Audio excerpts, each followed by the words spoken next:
ஈரே கர்த்தருடைய பருவத்தில் எல்லாம் பார்த்து கொள்ளப்படும். கிறிஸ்துவுக்கு மிகவும் பிரியமான அன்பு தேவனுடைய பிள்ளைகளே, இன்றைக்கும் தேவனுடைய பருவத்தில் எல்லாம் பார்த்து கொள்ளப்படும். அவர் நம்முடைய வாழ்க்கையிலே யெகோவா ஈராக இருக்கிறார். இன்றைக்கும் அற்புதங்களை அவர் செய்கிறவராக இருக்கிறார். ஆபிரகாமுடைய வாழ்க்கையிலே மோரியா என்னப்பட்ட ஒரு மலையில் இருந்தது. அந்த மோரியா மலையிலே ஆபிரகாம் தேவனை சந்தித்தார். தேவன் ஆபிரகாமை அந்த மோரியா மலையில சந்திக்கும் பொழுது அவருடைய வாழ்க்கையில ஒரு மிகப்பெரிய மாற்றத்தை தேவனாகிய கர்த்தர் கொண்டு வந்தார். கிறிஸ்துவுக்கு மிகவும் பிரியமான அன்பு தேவனுடைய பிள்ளைகளே, இந்த மலையின் சந்திப்பு என்பது தனிப்பட்ட வாழ்க்கையில மற்றவரை காட்டிலும் ஆவிக்குரிய உயரத்தில் வாழ்வதுதான் அந்த மலையின் அனுபவத்தை குறிக்கிறது. இயேசு கிறிஸ்துவை பார்க்கும் பொழுது ஆண்டவர் இயேசு கிறிஸ்து அதிக நேரம் ஒலிவ மலையில போய் ஜெபிக்க ஆரம்பித்தார். அதிகாலையில் எழுந்து சீனாய் மலையில தேவனோடு உறவாடி கொண்டிருந்தார் மோசே. அது மாத்திரமல்ல, தீர்க்கதரிசியாகிய எலியா கர்மேல் பருவத்தில் அதிகமாய் தன்னுடைய நேரத்தை ஜெபத்தில் செலவழித்ததை பார்க்கிறோம். இப்பொழுது பார்க்கும்பொழுது மோரியா மலையின் அனுபவத்தை ஆபிரகாம் தன்னுடைய வாழ்க்கையில பெற்றுக்கொண்டார். அது நிச்சயமாக ஆபிரகாம் வாழ்க்கையில பெரிய ஒரு மாற்றத்தை உண்டானது. இந்த காலை வேளையில கிறிஸ்துவுக்கு மிகவும் பிரியமான அன்பு தேவனுடைய பிள்ளைகளே, நம்முடைய வாழ்க்கையில் ஒரு மலையின் அனுபவம் உண்டாவதாக. ஆவிக்குரிய வாழ்க்கையிலே நமக்கும் ஒரு உயர்வு இருப்பதாக தேவன் அதை விரும்புகிறார். இந்த நாளில் பார்க்கும் பொழுது விசுவாசத்தின் துவக்கம் தான் அந்த மோரியா மலை. ஆபிரகாமுடைய வாழ்க்கையில விசுவாசத்தின் துவக்கம் மோரியா மலை. அது மாத்திரமல்ல, சோதனையின் ஆரம்பம் தான் மோரியா மலை. கர்த்தருடைய சந்திப்பு மோரியா மலை. அது மாத்திரமல்ல, தேவைகள் ஆபிரகாமுடைய தேவைகள் சந்திக்கப்பட்ட மலை தான் மோரியா மலை. இந்த நாளில் மோரியா மலையை குறித்து ஒரு சில வசனங்களை உங்களோடு பகிர்ந்து கொள்ள விரும்புகிறேன். வாசிப்போம். ஆதியாகமம் புத்தகம் 22ஆம் அதிகாரத்தில் வாசிக்கும் பொழுது, இந்த காரியங்கள் நடந்த பின்பு தேவன் ஆபிரகாமை சோதித்தார். எப்படி எனில், அவர் அவனை நோக்கி ஆபிரகாமே என்றார். அவன் இதோ அடியேன் என்றார். அப்பொழுது அவர், உன் புத்திரனும் உன் ஏக சுதனும் உன் நேசகுமாரனும் ஆகிய ஈசாக்கை நீ இப்பொழுது அழைத்து கொண்டு போய் மோரியா தேசத்துக்கு போய் அங்கே நான் உனக்கு குறிக்கும் மலையில் ஒன்றில் மேல் அவனை தகன பலியிடு என்றார். ஆபிரகாமுடைய வாழ்க்கையில பார்க்கும் பொழுது நீண்ட நாட்களாக குழந்தை இல்லை. ஆபிரகாமை அழைக்கும் பொழுது தேவன் ஆபிரகாமை அழைக்கும் பொழுது அவருக்கு வயது 75. இப்பொழுது ஈசாக்கை கொடுக்கும் பொழுது 100 வயது ஆகிறது. இப்பொழுது அந்த 25 ஆண்டுகள் கர்த்தருக்காக காத்திருந்தார். கர்த்தரிடத்திலே காத்திருந்து ஒரு மகனை பெற்றுக்கொண்டார். Price the Lord. அந்த மகன் தான் ஈசாக்கு. இப்பொழுது ஈசாக்கை தேவன் பலியிடும்படி, தகன பலியிடும்படி ஆபிரகாமை பார்த்து கேட்கிறார். கேட்கும் பொழுது ஆபிரகாம் ஆண்டவருக்கு நோ சொல்லவே இல்லை. ஆபிரகாம் தேவனோடு வாக்குவாதம் பண்ணவில்லை. ஆபிரகாம் தேவனோடு வேறு விதமான காரியத்தை உரைவாடவில்லை. அல்லது ஈசாக்கு பதிலாக இஸ்மவேலை தருவேன் என்று சொல்லவில்லை. அல்லது ஈசாக்கு பதிலாக வேறொரு காரியத்தை நான் தருவேன் என்று ஆண்டவரிடத்தில் ஒரு நாளும் ஆபிரகாம் சொல்லவில்லை. மாறாக இப்போது சோதனையை ஏற்றுக்கொண்டார். Price the Lord. கிறிஸ்துவ வாழ்க்கையிலே சோதனை வரும்பொழுது சோதனை சகிக்கிற மனுஷன் பாக்கியவான் என்று யாக்கோபு சொல்லுகிறார். எனவே இந்த நாளில் சோதனை வரும் பொழுது அந்த சோதனையில தேவன் உங்களை விட்டு விலகுவதில்லை. சோதனை மத்தியிலும் சோதனையிலும் கூடவே உங்களோடு நடந்து கொண்டிருக்கிறார். எனவே இந்த நாளில் உங்கள் குடும்பத்தில் காரியங்கள் வனாந்தரத்தை போல இருக்கலாம். உடைய உடன்பிறப்பு காரியங்கள், சொந்த பந்தங்கள் காரியங்கள், ஏதோ ஒரு காரியங்கள், வேலை பார்க்கக்கூடிய காரியங்கள்ல வனாந்தரம் போல இருக்கலாம். ஆனால் வனாந்தரம் நிச்சயமாய் வயல்வெளியாக மாறும். வயல்வெளி காடுகளாக மாறும். காடுகள் லீபனோன் வனமாக மாறும் என்று கர்த்தர் சொல்லியிருக்கிறார். எனவே வனாந்தரம் வயல்வெளியாக மாறும். இப்போ ஆபிரகாமுடைய வாழ்க்கையிலே பார்க்கும் பொழுது உன்னுடைய ஏக சுதன், ஆமா, நீ நேசிக்கக்கூடிய ஒரு மகன், அந்த மகனை இப்போது பலி செலுத்தும்படியாக தேவன் மோரியா என்னும் தேசத்திற்கு இந்த மோரியா மலைக்கு அழைத்து செல்கிறார். மோரியாவுடைய உயர்ந்த சிகரம் தான் கல்வாரி மலை. மோரியாவுடைய அந்த மோரியா மலையிலுடைய அந்த எங்க உயரம் காணப்படுகிறதோ அந்த உயரமான சிகரம் தான் கல்வாரி மலை. அந்த கல்வாரி மலையில் தான் ஆண்டவர் இயேசு கிறிஸ்து நமக்கு ஜீவனை கொடுத்தார். இப்பொழுது மோரியா மலையில ஒரு சந்திப்பு நடக்க போகிறது. நமக்கும் சிலுவையிலே ஒரு சந்திப்பு நடந்திருக்கிறது. சிலுவை மூலமாக நம்ம ஆசீர்வாதத்தை பெற்றுக் கொண்டிருக்கிறோம். எனவே போராட்டங்கள், பிரச்சனை வரும்பொழுது நாம் நோக்கி பார்க்க வேண்டிய ஒரு மலை இருக்கிறது. அது கல்வாரி மலை. இந்த கல்வாரி மலையில தேவகுமாரா இயேசு அடிக்கப்பட்டாரே, அவரை சிந்திக்கும் பொழுது ஈசாக்குக்கு அடையாளமாக இயேசு கிறிஸ்து அடிக்கப்பட்டாரே, அவரை நோக்கி பார்க்கும் பொழுது நீங்களும் நானும் விடுதலை ஆக்கப்படுவோம். எனவே இந்த நாளில் வியாதியோடு ஒருவேளை இதை பார்த்து கொண்டிருக்கிற அருமையான சகோதரா சகோதரி, போராட்டங்களோடு இதை கவனித்துக் கொண்டிருக்கிற அருமையான சகோதரா சகோதரி, இந்த நாளில் கர்த்தர் உன்னை யெகோவா ஈராக இருந்து கர்த்தர் இந்த நாள்ல மோரியா மலையில ஆபிரகாம் தரிசனமானது போல இந்த நாள்ல உன்னை அவர் சந்திக்கிறார். உனக்கும் ஒரு யெகோவா ஈரே உண்டு. உனக்கும் அவருடைய சமூகத்தில் பல காரியங்கள் செட்டில்மெண்ட் உண்டு. உனக்கும் தேவனுடைய சமூகத்தில் ஆசீர்வாதங்கள் உண்டு. அப்பொழுது அவர் உன் புத்திரனும் உன் ஏக சுதனும் உன் நேசகுமாரனும் ஆகிய ஈசாக்கை தகன பலியிடு என்று சொன்னார். அதே போல ஆனால் ஆபிரகாமை அந்த காரியங்கள் நடந்து அதில் வருவோம். ஆனால் அதே போல இவர் என் நேசகுமாரன், இவர் மேல் பிரியமாயிருக்கிறார் என்று பிதாவின் சத்தம். பிதாவின் சத்தம். இயேசு கிறிஸ்து ஞானஸ்நானம் எடுத்து கரையேறின உடனே அந்த சத்தம் உண்டாயிற்று. பிதாவுக்கு நேசகுமாரன் இயேசு கிறிஸ்துவை நமக்காக சிலுவையிலே ஒப்பு கொடுத்தார் இறைவன். இந்த நாள்ல ஸ்தோத்திரம், அவரவே ஒப்பு கொடுத்தார். மற்ற காரியங்களை அருளாதிருப்பது எப்படி என்று ரோமர்ல வாசிக்கிறோம். இந்த நாள்ல அருமையான சகோதரா சகோதரிய, ஒருவேளை தோற்று போயிருக்கிறேன், துவண்டு போயிருக்கிறேன், வாக்கு தத்தங்கள் தாமதமாகி கொண்டிருக்கிறது, ஜெபத்துக்கு பதில் தாமதமாயிருக்கிறது என்று ஒருவேளை சோர்ந்து போனால் நல்ல செய்தி ஒன்று சொல்லுகிறேன். யெகோவா ஈர் அவர் எல்லாவற்றையும் பார்த்துக் கொள்வார். யெகோவா ஈரே அவர் எல்லாவற்றையும் பார்த்துக் கொள்வார். வாசிக்கிற ஆதியாகமம் 22ஆம் அதிகாரம் அதுல வாசிக்கும் பொழுது ஆபிரகாம் அதிகாலையில எழுந்து தன் கழுதையின் மேல் சேனம் கட்டி தன் வேலைக்காரர் 2 பேரையும் தன் குமாரன் ஈசாக்கையும் கூட்டிக் கொண்டு தகன பலிக்கு கட்டைகளையும் பிளந்து கொண்டு தேவன் தனக்கு குறித்த இடத்துக்கு புறப்பட்டு போனான். அதிகாலையில் எழுந்தான். அதிகாலை எழுந்தான். ஜெபத்திலே தேவனோடு மறுபடியும் போராடி கொண்டு என் மகனை தகன பலி செலுத்த முடியாது என்று சொல்லவில்லை, மாறாக தேவனுக்கு கீழ்ப்படிந்ததை பார்க்கிறோம். இந்த நாள்ல தேவன் சொல்லக்கூடிய பாவங்கள், சில காரியங்கள், எச்சரிக்கக்கூடிய காரியங்களுக்கு நாம் கீழ்ப்படிய வேண்டும். சில பாவங்களை விட வேண்டும் என்றால் விட்டுதான் ஆக வேண்டும். அதுபோல குறை சொல்லக்கூடிய அனுபவம், அது பாவம் என்று நமக்கு தெரியாது. குற்றப்படுத்தக்கூடிய அனுபவம், அது நமக்கு பாவம் என்று தெரியாது. ஜட்ஜ்மெண்ட் பண்ணக்கூடிய அனுபவம், அது நமக்கு பாவம் என்று தெரியாது. ஆனால் தேவன் அதை வெறுக்கிறார் பிரியமானவர்களே. எனவே இந்த நாளில் ஆர்கியூமெண்ட், உறவுகள் எல்லாத்தையும் ஆர்கியூமெண்ட், அந்த ஸ்பிரிட்டை தேவன் வெறுக்கிறார். எனவே இந்த இடத்துல பார்க்கும்போது ஜெபத்தில் அவர் ஆர்கியூமெண்ட் பண்ணவில்லை, மாறாக அதிகாலையில் யெகோவாவை தேவனை நம்பி அவர் புறப்பட்டு போறதை பார்க்கிறோம். இந்த நாளில் சோதனை மத்தியில நின்று போய் கொண்டிருக்க அன்மையான சகோதரா, தொழிலில் தோற்றுவிட்டேன், போதும், கிறிஸ்தவ வாழ்க்கை போதும், திருச்சபைக்கு போதும் என்று ஒருவேளை நீ நிறுத்தினார், கர்த்தர் சொல்லுகிறார் தீர்க்கதரிசனமாக நீ மறுபடியும் புறப்பட்டு போக வேண்டும் என்று விரும்புக. ஆபிரகாம் மோரியா அந்த மலைக்கு நேராக புறப்பட்டு போனான். மோரியா மலையை, அந்த மோரியா என்னும் தேசத்தில் உள்ள மலை, அது இப்ப எங்க இருக்கு? எருசலேம்ல தான் இருக்கு. எருசலேமுக்குள்ள தான் அந்த மலை இருக்குது. இப்ப இந்த மோரியா மலைக்கு நேராக போக சொல்லுகிறார். இப்ப போகும்பொழுது அது அந்த டயம் 3 நாள் எடுத்துக்கொண்டது பிரியமானவர்களே.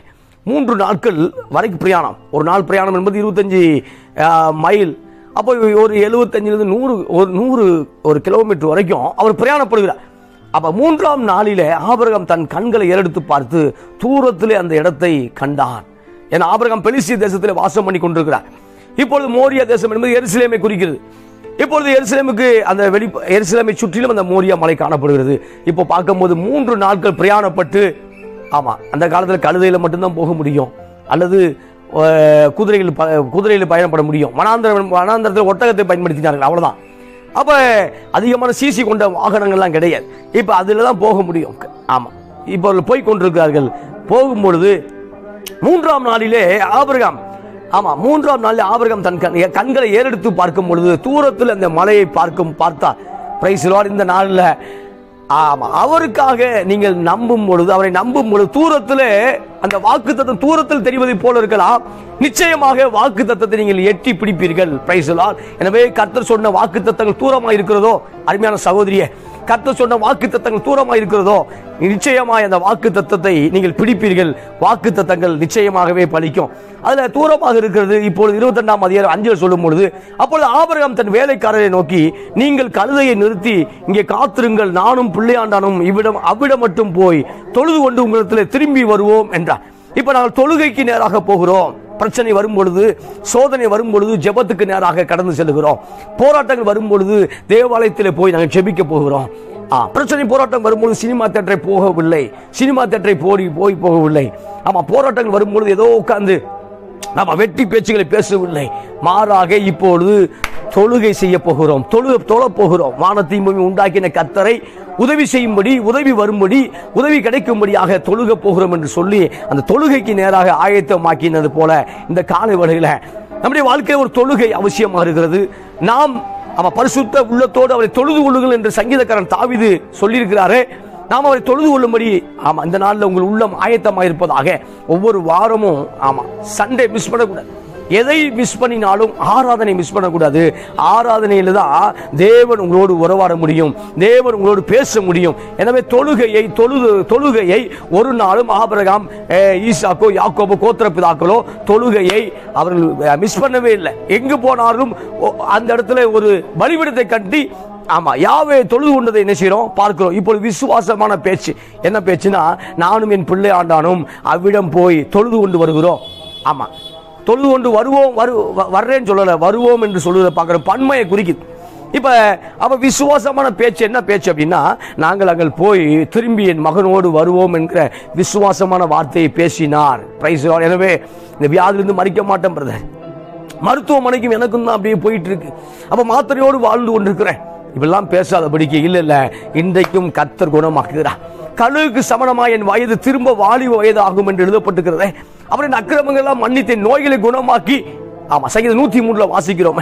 அப்ப இதெல்லாம் நடக்க போகக்கூடிய காரியத்தை நாம் சொல்லி அறிக்கை செய்யும் பொழுது நிச்சயமாகவே நீங்கள் பலன் பெறுவீர்கள். Price the Lord. அதை வாசிக்கும் பொழுது தொழுது கொண்டு வருவோம். இப்பொழுது பார்க்கும் பொழுது அந்த தேவன் சொன்ன அந்த வாக்கு தத்தத்தை, தேவன் சொன்ன அந்த சோதனையின் காரியத்தை, தேவன் சொன்ன அந்த பலியிடக்கூடிய காரியத்தை ஆபிரகாம் ஈசாக்கு கூட அறிவிக்கவில்லை, மாறாக சாராளுக்கும் அறிவிக்கவில்லை, வேலைக்காரருக்கும் அறிவிக்கவில்லை. ஒருவேளை இப்பொழுது அறிவித்திருந்தால் வேலைக்காரர்கள் ஆபிரகாம் வயது சென்றவராக இருக்கிறதுனால நிச்சயமாய் அவரை தள்ளி விட்டுருக்க கூடும், நிச்சயமாய் பலி செலுத்தாதபடிக்கு ஆபிரகாமை தடுத்திருக்க கூடும். அது மாத்திரமல்ல, சாராளுக்கு அறிவித்திருந்தார், மனைவிக்கு அறிவித்திருந்தால் நிச்சயமாய் சாரால் அந்த பிரயாணத்தை தடுத்திருக்க முடியும்.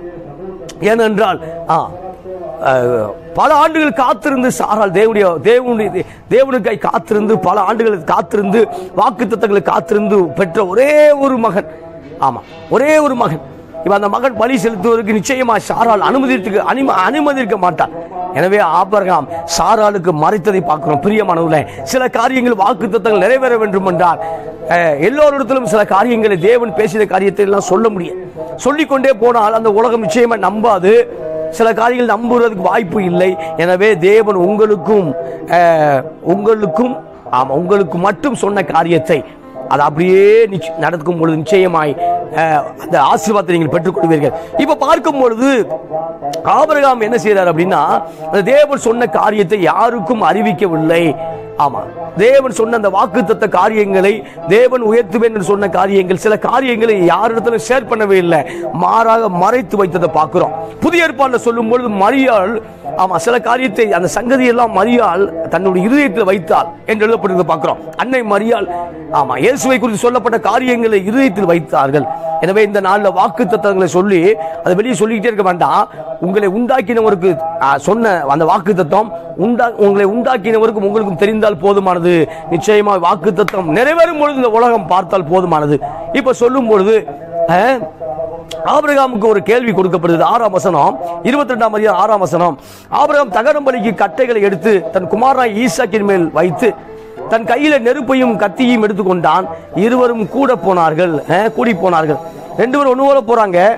ஆபிரகாம் ஈசாக்கு தன் தகப்பனாய் ஆபிரகாம் நோக்கி, என் தகப்பனே என்றான். அதற்கு அவன், என் மகனே இதோ இருக்கிறேன் என்றான். அப்பொழுது அவன், இதோ நெருப்பும் கட்டையும் இருக்கிறது, தகன பலிக்கு ஆட்டுக்குட்டி எங்கே என்றான். ஈசாக்கு ஒரு கேள்வி வருகிறது. என்ன கேள்வி வருகிறதுனா, ஆட்டுக்குட்டி எங்கே?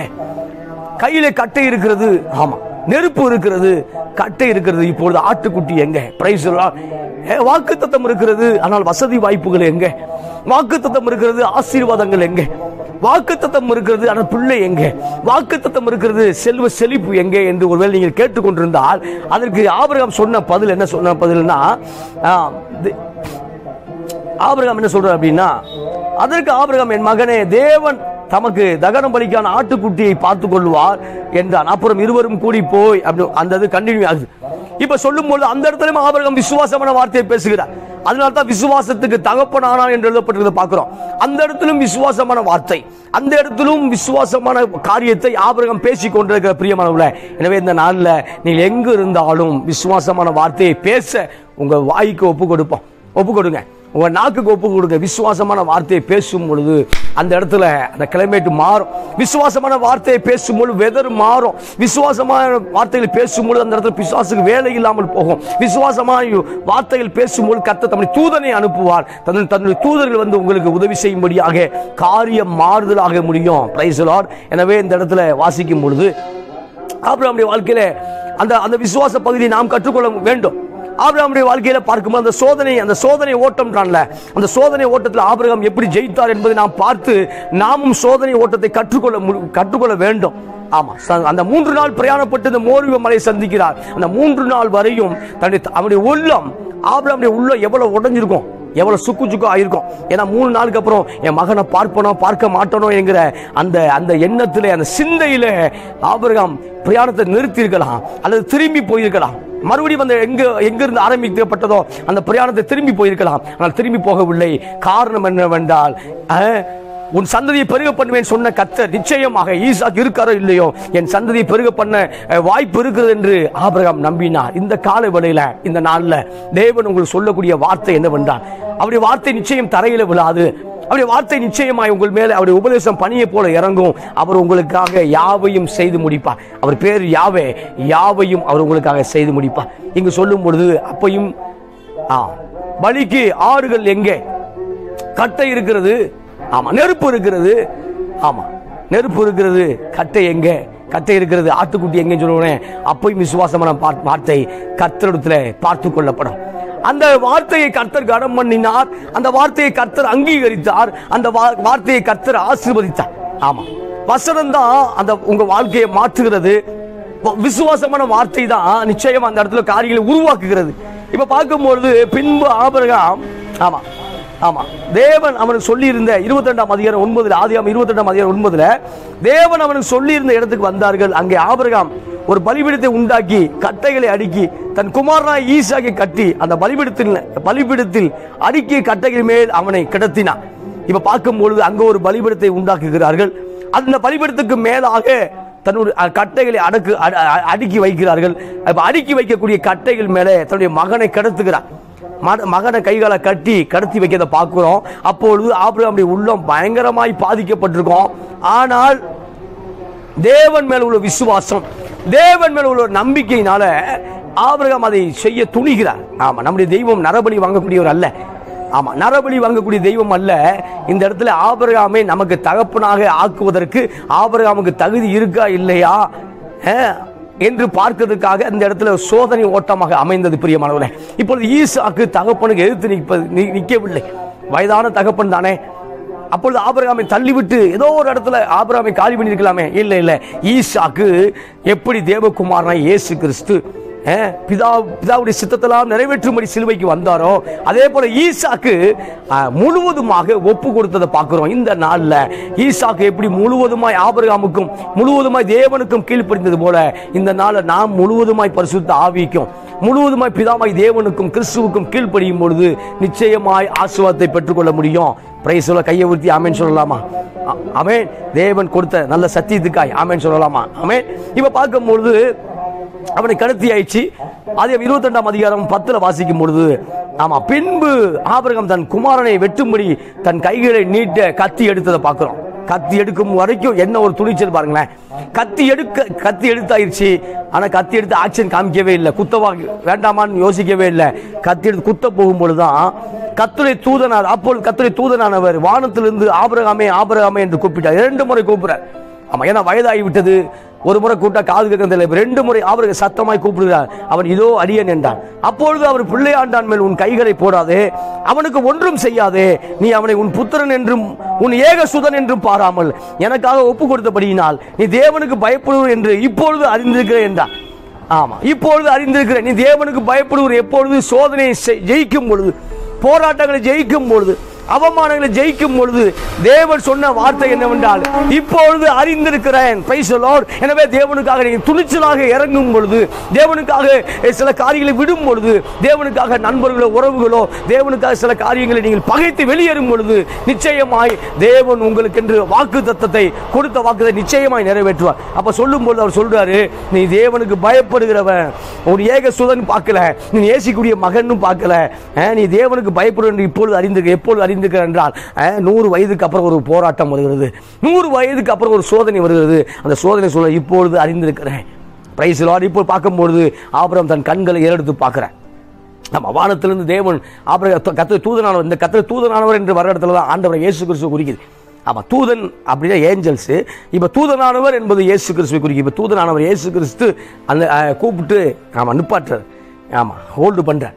இல்லைன்னா சீசாவுடைய கதை முடிஞ்சிருக்கும். நிப்பாட்டுறார். இப்போ நிப்பாட்டி ஆபிரகாம் தன் கண்களை ஏறெடுத்து பார்க்கும் பொழுது, இதோ பின்னாக புதரிலே தன் கொம்புகள் சிக்கி கொண்டிருந்த ஒரு ஆட்டு கடாவை கண்டான். அப்பொழுது ஆபிரகாம் போய் அந்த கடாவை பிடித்து கொண்டு குமாரனுக்கு பதிலாக தகன பலியிட்டான். ஆமாம், இப்போ ஒரு ஆல்ரெடி ஈசாக்கை இவர்கள் வருவதற்கு முன்பாகவே தேவன் அந்த இடத்துல ஒரு ஆட்டுக்கடாவை, ஒரு ஆடை ஆயத்தப்படுத்தினார். பிரியமானவர்களே, இந்த நாளில் ஸ்தோத்திரம், உங்களுக்கு ஏற்கனவே பல காரியத்தை ஆயத்தப்படுத்தியிருக்கிறார். அது இந்த நாள் வரைக்கும் கண்கள் பார்க்காமல் இருக்கலாம். இப்பொழுது ஈசாக்கை தான் பலியிட வேண்டும். ஆனால் ஈசாக்கை பலியிடுவதற்கு முன்பாகவே ஏற்கனவே ஒரு ஆட்டுக்கடாவை அந்த இடத்துல ஆயத்தமாக்கி வைத்திருந்தார் கர்த்தர். அப்ப அந்த ஆயத்தமாக்கி வைக்கக்கூடிய அந்த மிராக்கிளை, அந்த அற்புதத்தை, அந்த சர்ப்ரைஸை பார்க்கணும் அப்படின்னா மோரியா மலைக்கு போய்த்தான் ஆக வேண்டும் ஆபிரகாம். இப்ப மோரியா மலைக்கு போகும்பொழுது அந்த ஆபிரகாம் அந்த அற்புதத்தை பார்க்க முடியும். பிரியமானவர்களே, இப்ப பார்க்கும் பொழுது நீங்களும் நானும் சில நேரம் அந்த மோரியா மலையின் அனுபவத்துக்குள் கடந்துதான் போக வேண்டும். நீங்களும் நானும் அந்த கல்வாரி மலையின் அது கூடாக போய் தேவன் சொன்ன காரியத்தை கீழ்ப்படிந்தான் ஆக வேண்டும். இப்ப சொல்லும் பொழுது மோரியா மலையில ஈசாக்கு பலி செலுத்தப்படவில்லை, மாறாக அதற்கு பதிலாக ஒரு ஆட்டுக்கடாவை தேவன் ஏற்கனவே ஆயத்தப்படுத்தியிருக்கிறார். இப்பொழுது ஆபிரகாம் விசுவாசமாய் பேசுகிறார். இப்பொழுது நம்பிக்கை உள்ளவனாக பேசுகிறார். 14 வசனம், ஆபிரகாம் தன் இடத்துக்கு ஏகோவா-ஈரே, அந்த இடத்துக்கு ஏகோவா-ஈரே என்று பெயரிட்டான். அதனாலே கர்த்தருடைய பருவத்தில் பார்த்து கொள்ளப்படும் என்று இந்நாள் வரைக்கும் சொல்லப்படுகிறது. கர்த்தருடைய மலையிலே பார்த்து கொள்ளப்படும். ஏகோவா என்பது தேவனை குறிக்கிறது. அந்த இடத்துல ஏகோவா-ஈரே இந்த இடத்துல பார்த்து கொள்ளப்படும். இப்போ அந்த இடத்துல பார்த்து கொள்ளப்படும். ஆமா, அடுத்த ஆண்டுகள் அந்தந்த காரியத்துக்கு பார்த்து கொள்ளப்படும். ஆமா, 2026 27க்கு இப்பயே யோசிக்காதீங்க, இப்பயே பயப்படாதீங்க. அது அந்த ஆண்டுல ஏகோவா-ஈரே பார்த்து கொள்வான். ஆமா, இப்ப சொல்லும் பொழுது மறுபடியும் கர்த்தருடைய வார்த்தை உண்டாகிறது. Price the Lord. ஒரு முறை கீழ்ப்படுகிறார், 2 முறை ஆசீர்வதிக்கிறார். ஒரு முறை கீழ்ப்படி 2 முறை ஆசீர்வாதத்தை என்ன செய்யறோம் பார்க்கிறோம். அப்ப கர்த்தருடைய தூதனான 2ஆம் தரம் வனத்திலிருந்து ஆபிரகாமை கூப்பிடுகிறார். ஆதியாகமம் 22:15 2ஆம் தரம் கூப்பிடுகிறார். நீ உன் புத்திரன் என்றும் உன் ஏகசுதன் என்றும் பாராமல் அவனை ஒப்பு கொடுத்து இந்த காரியத்தை செய்தபடியால் நான் உன்னை ஆசீர்வதிக்கவே ஆசீர்வதித்து உன் சந்ததியை வானத்தின் நட்சத்திரங்களை போலவும் கடற்கரை மணலை போலவும் பெருகவே பெருக பண்ணுவேன் என்றும் உன் சந்ததியார் தங்கள் சத்துருக்களின் வாசல்களை சுதந்திரித்துக் கொள்வார்கள் என்றார். ஒரு பெரிய ஒரு நீளமான ஆசீர்வாதத்தை கொடுக்கிறார். சூப்பர்ல. ஆமா, ஒரு நீளமான உயிர் பத்திரத்தை படிக்கிற மாதிரி. ஆமா, எடுத்தோடனே பத்திரத்தை படிச்சு அப்படி கையில் வைக்கிற மாதிரி இல்லை, அவர் பத்திரத்தை படிச்சுக்கிட்டே இருக்கு. ஆமாம், அங்கே லேண்ட் இருக்குது, இங்கே லேண்ட் இருக்குது, அங்கே ப்ராப்பர்ட்டி இருக்குது, இங்கே ப்ராப்பர்ட்டி இருக்குது. ஆமாம், நம்ம ஊரில் லோக்கல் உள்ள அந்த பெரிய பெரிய தலைகளுக்கு இருக்கிற மாதிரி நிறைய ப்ராப்பர்ட்டியை படித்து கொண்டே இருக்கிற. இப்போ அதே போல் நிறைய ஆசீர்வாதத்தை சொல்லிக்கிட்டு ஆசீர்வாதத்தை முடிக்கலை. 18 வாசிக்கும், நீ என் சொல்லுக்கு கீழ்ப்பு படிந்தபடினால உன் சந்ததிக்குள் பூமியில் சகல ஜாதிகளும் ஆசீர்வதிக்கப்படும் என்று என் பேரில் ஆணையிட்டேன் என்று கர்த்தர் சொல்லுகிறார் என்றார். ஆமாம், இப்போ ஆபிரகாம் ஏற்கனவே சொன்ன மாதிரி 19 ஆபிரகாம் தன் வேலைக்காரரிடத்தில் திரும்பி வந்தான். அவர்கள் எழுந்து புறப்பட்டு ஏகமாய் பேர்சபாக்கு போனார்கள். ஆபிரகாம் பேர்சபாயில குடியிருந்தான். Praise the Lord. இப்ப மறுபடியும் மோரியா மலையிலிருந்து மறுபடியும் எங்க போறாங்க? பேர்சபாக்கு போக ஆரம்பித்து விட்டார்கள். ஆமா, இப்ப ஆண்டவர் வாக்குத்தத்தத்தை கொடுக்கிறார். ஏற்கனவே ஆபிரகாமை முதல்ல சோதனை இருக்கும் பொழுது தேவன் பேசினார். அதனால தேவன் வருகிறத பார்க்கிறோம். அப்புறம் அந்த இடத்துல பார்க்கும்பொழுது தேவன் என்று பார்க்கிறோம். தேவன் கூப்பிடுகிறார். இந்த இடத்துல பார்க்கும்போது கர்த்தருடைய தூதனானவர் இயேசு கிறிஸ்து 2 முறையும் ஒரு பெரிய ஒரு நீண்டதொரு பிளஸிங், ஒரு நீண்டதொரு ஆசீர்வாதத்தை ஆபிரகாமுக்கு கொடுக்கிறார். எனவே சோதனை சகிக்கிற மனுஷன் பாக்கியவான். ஆமா, அதுக்காக சோதிச்சுட்டே இருக்க மாட்டார் ஆண்டவர். யோபு வாழ்க்கையில் ஒரு சோதனை வந்தது. ஆனால் அந்த சோதனையை யோபு ஜெயிச்சாரு. தேவனை தூசிக்கல, கரெக்டா இருந்தாரு. அதுக்கப்புறம் 2 மடங்கான ஆசீர்வாதம். எனவே இந்த நாளில் கிறிஸ்துவுக்கு மிகவும் பிரியமான அன்பு சகோதரா, அன்பு சகோதரியே, ஆமா மோரியா மலைக்கு வாங்க. ஆமா ஆமா, உங்க இடத்துல உட்கார்ந்துடாதீங்க, மோரியா மலைக்கு வாங்க. இந்த மோரியா மலை என்பது தேவன் உங்களுக்கு சொன்ன காரியங்கள் அது நிறைவேற்றக்கூடியதுக்கு அடையாளமாக இருக்கிறது.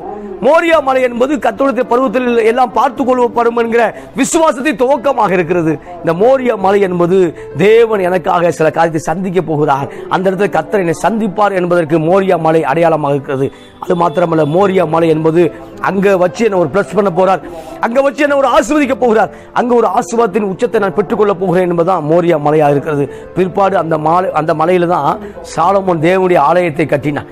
பிற்பாடு அந்த மலையில ஒரு பகுதி தான் தாவீது கிரயம் கொடுத்து வாங்கினதை பார்க்கிறோம். தாவீது பைசா கொடுத்து வாங்குறாரு. வாங்கிட்டு தேவன் சாலமோன் தாவீது ஆலயத்தை கட்ட விரும்பல, உன் மகன் கட்டுவான்னு சொன்னார், உன் கற்ப பரப்பு கட்டுவான்னு சொன்னாரு. இப்ப சாலமோன் அங்க கட்ட துவங்குறத பார்க்கிறோம். வேதத்தின் ஆதாரமாக 2 நாளாகமம் புத்தகம் 3ஆம் அதிகாரம் 1 வசனம் வாசிக்கும் பொழுது, பின்பு சாலமோன் எருசலேமில் தன் தகப்பனாகிய தாவீதுக்கு காண்பிக்கப்பட்ட மோரியா என்னும் மலையில எபூசினி ஆகிய ஒர்னானின் களம் என்னும் தாவீது குறித்து வைத்த ஸ்தலத்தில் கர்த்தருடைய ஆலயத்தை கட்ட துவங்கினான். 2 3ஆம் அதிகாரம் 1 வாசிக்கும் பொழுது, ஆல்ரெடி வாங்கப்பட்ட இடம் எபூசினியிட்ட இருந்து, அந்த எபூசினி ஆகிய அவன்கிட்ட இருந்து ஒர்னான்ட்ட இருந்து வாங்கப்பட்ட அந்த இடத்துல இப்பொழுது தாவீது உடைய குமாரன் ஆகிய சாலோமோன் தேவாலயத்தை கட்ட துவங்கினதை பார்க்கிறோம். ஆமென். ஏன்னா அந்த மலையில ஏற்கனவே கர்த்தர் பல ஆயிரக்கணக்கான ஆண்டுகளுக்கு முன்பாக ஆபிரகாமை சந்தித்தார். இப்ப அந்த இடத்துல தான் தேவன் வாசம் பண்ணுகிறார். அதுதான் சீயோன் மலை. ஆம், அதான் சீயோன் மலை. சீயோன் மலையில தேவன் இறங்குகிறார் என்று சீயோன் மலை இதை குறிக்கிறது. இந்த சீயோன் மலையுடைய தொடர்ச்சி தான் கல்வாரி ஆரம்பிக்கப்படுகிறது. இப்ப நம்ம நாடுகள் போல ஹிமாச்சல் மாதிரி இது மேற்கு தொடர்ச்சி மாதிரி ஒரு பெரிய மலையெல்லாம் கிடையாது. இது 3800 அந்த உயரம் தான். நம்ம நாட்டில் உள்ள போல 8000 அடிகள் 7000 அடிகள் அப்படிப்பட்ட உயரங்கள் அல்ல. இப்ப நம்ம பார்க்கக்கூடிய இந்த திருப்பரங்குன்றம், பழனி, இப்படி சில இடங்களை பார்க்கிறோம். பார்த்தீங்கன்னா அந்த அளவு தான், அந்த உயரமான அளவு தான், மிகப்பெரிய அளவு அல்ல. ஆனால் தேவன் அதை தெரிந்து கொண்டார், அவ்வளவுதான். சீயோன் மலையை தேவன் என்ன செய்தாரு? தெரிந்து கொண்டார். அந்த இடத்துல தேவாலயத்தை கட்டினார்கள். அப்ப பார்க்கும்போது இந்த இடத்துல தேவாலயத்தை கட்டினார்கள். கர்த்தருக்கு விரோதமாக எழும்பும் பொழுது நேபுகாத் நேச்சர் அந்த தேவாலயத்தை இடிக்கிறார். அது முதலாம் தேவாலயம் இடிப்பு. மறுபடியும் எஸ்ரா நெகேமியா காலங்களில் தேவாலயத்தை மறுபடியுமாய் கட்டினார்கள். அப்ப பார்க்கும்பொழுது மறுபடியுமாய் தேவனுடைய குமாரனை சிலுவையில் ஒப்பு கொடுத்தார்கள். எங்களுடைய அந்த பாவம் எங்களை சுமரட்டும் என்று அவங்களே சாபத்தை ஏற்றுக்கொண்டார்கள். எனவே கிபி 70 2வது முறை அந்த சாலமோன் கட்டிய தேவாலயம் இடிக்கப்படுகிறது. 2ஆம் முறை இடிக்கப்படுகிறது. தீத்தூர் ஆயனால ரோமபுரி இத்தாலி கவர்மெண்டால ரோமர்களால 2வது முறை இடிக்கப்படுகிறது. அதுக்கப்புறம் அவர்கள் கிபி 70 1948 வரைக்கும் நாடு அற்றவர்களாக திரிந்து கொண்டிருந்தார்கள் யூதர்கள். நாடு இல்லாதவர்களாக அலைந்து கொண்டிருந்தார்கள் இஸ்ரவேலர்கள். அதுக்கப்புறம் இப்ப பார்க்கும்போது இந்த இடத்துல அல் அசாத்துங்கிற மசூதி காணப்படுகிறது. இப்ப தேவாலயம் இருக்கவில்லை. இவர்களுக்கு அந்த இடிக்கப்பட்ட பாபிலோன் ராஜாவால் இடிக்கப்பட்ட நேபுகாத் நேச்சரால் இடிக்கப்பட்ட அந்த சுவர் மட்டும்தான் இருக்கு. அதான் அந்த அழுகை சுவர். அதுல உட்கார்ந்துட்டு தான் மேசியாவை வாங்க. மேசியா ஏற்கனவே வந்தாயிற்று. தேவகுமார் ஏற்கனவே வந்து விட்டார். இப்போது மறுபடியும் மேசியாவுக்காய் கதறி கொண்டிருக்கிறார். அதுதான் அழுகை சுவர். அந்த இடிக்கப்பட்ட ஒரு பகுதி தான் அந்த சுவரா இருக்கு. அந்த சுவரில் உட்கார்ந்துக்கிட்டு இன்றைக்கும் யூதர்கள் ஜெபித்துக் கொண்டிருக்கார்கள். இன்றைக்கும் விண்ணப்பங்களை அந்த சுவத்துல உள்ள வச்சுக்கிட்டு இருக்கான். சீட்டில் எழுதி ஜெப குறிப்பு உள்ள வச்சுக்கிட்டே இருக்கான். நீ எங்க ஜெபித்தாலும் தேவன் கேட்பார். ஆம், உன் ஜெப குறிப்பு அவர் பதில் தருவார். அங்க போய் தான் வைக்க அவசியம் இல்லை. இப்ப பார்க்கும் பொழுது அல் அசாத்துங்கிற மசூதி அங்க கட்டப்பட்டது. ஏனென்றால் சுமார் ஒரு 1900 ஆண்டுகள் அந்த இடத்துல பாலஸ்தீன் மக்கள் இருந்ததுனால இப்ப அல் அசாத் மசூதி அங்க உண்டாக்கப்பட்டது.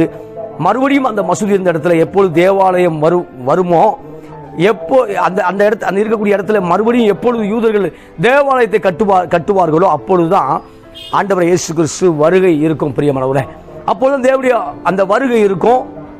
இது எத்தனை ஆண்டுகள் வரும் நமக்கு தெரியாது. ஆனா நமக்கு ஒரு மலையை குறித்திருக்கிறார். அந்த மலை தான் கல்வாரி மலை. அந்த மலை தான் சிலுவையில் எனக்காக யாவும் செய்து முடிப்பார் என்கிற நிச்சயம் உண்டாக்கக்கூடிய மலை. அந்த கல்வாரியில் தான் திறக்கப்பட்ட ஊற்று இருக்கிறது. ஆமா, மோரிபா மலை, கல்வாரி மலை, சீயோன் மலை எல்லாமே ஒண்ணுதான். ஆமா, இப்ப மோசைக்கு ஒரு சீனாய் மலை இருந்தது. அந்த அனுபவத்தை பெற்றுக்கொண்டா. தீர்க்கதரிசி எலியாவுக்கு ஒரு மலை இருந்தது. அந்த மலையில தான் கர்மெல் பர்வதத்துல தான் எப்பொழுதும் ஜெபித்துக் கொண்டிருந்தார். அப்ப அவங்க இயேசு கிறிஸ்து எப்பொழுதும் அடிக்கடி ஒலிவ மலையில் ஏறி செபிக்க ஆரம்பித்தார். அந்த ஒலிவ மலையில ஏறி தான் மருவமானார். ஒலிவ மலையில மருவமாக்கப்பட்டார். அதுக்கப்புறம் ஒளிவு மலையிலிருந்து தான் எங்க போற பரலோகத்துக்கு எடுத்துக்கொள்ளப்பட்டார். இப்ப நமக்கு ஒரு மலை வேணும் கல்வாரியில. ஆமா, இந்த மலைன்னு சொல்லிட்டு இருக்குது, மலையின் அனுபவத்தை குறிக்குது. மற்றவங்களை போல ஸ்பிரிச்சுவல் அப்படியே ஸ்டாண்டர்ட் இருக்கணும்னு அவசியம் இல்லை. மற்றவர்களை காட்டிலும் தேவன் கொடுத்தாலும் கொடுக்காவிட்டாலும் நான் தேவனோடு உறவாடுவேன்ங்கிற அந்த ஒரு இதுதான், அந்த அனுபவம் தான் அந்த மலையின் அனுபவத்தை குறிக்குது பிரியமானவர்களே. எனவே ஆபிரகாமுடைய வாழ்க்கை அப்படியே போகவில்லை. மோரியா மலையின் அப்புறம் சந்தித்ததுக்கு அப்புறம் ஆபிரகாமுடைய வாழ்க்கையில ஒரு பெரிய ஒரு மாற்றம் உண்டானது. இந்த நாள்ல உங்கள் சந்திப்பு மலையில் உண்டாவதாக. உங்கள் சந்திப்பு அந்த மலையின் அனுபவத்தின் போல் இருப்பதாக. கர்த்தர் உங்களோடு கூட இருப்பாராக. கர்த்தர் உங்களை ஆசீர்வதிப்பார்.